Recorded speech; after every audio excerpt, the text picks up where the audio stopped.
when you try to access to a shared folder, you will get notification that you can't access this shared folder because your organization's security policy block unauthorized guest access and you are denied to access the shared folder. Now I am going to show you how to fix this issue.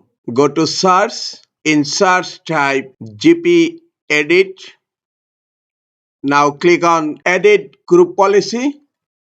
Under computer configuration, expand administrative template. Now expand network.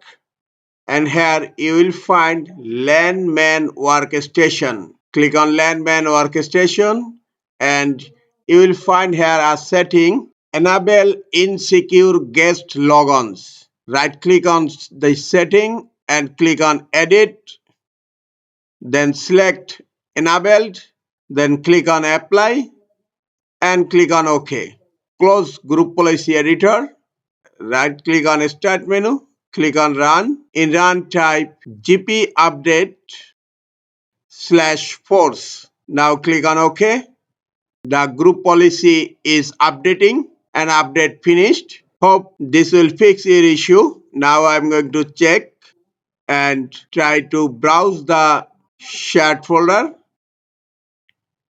If your issue is still not fixed, you have to go for next solution. Go to search. In search type regedit.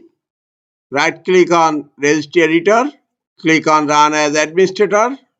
Expand ASCII local machine. Then expand software. Expand policies.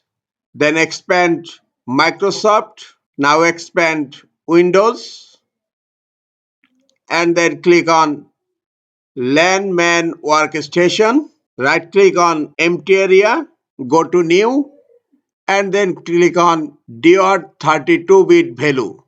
And type the settings name here. AllowInsecureGuestAuth. And then right click on this setting and click on modify. Change the value data from 0 to 1. Then click on OK. Close Registry Editor.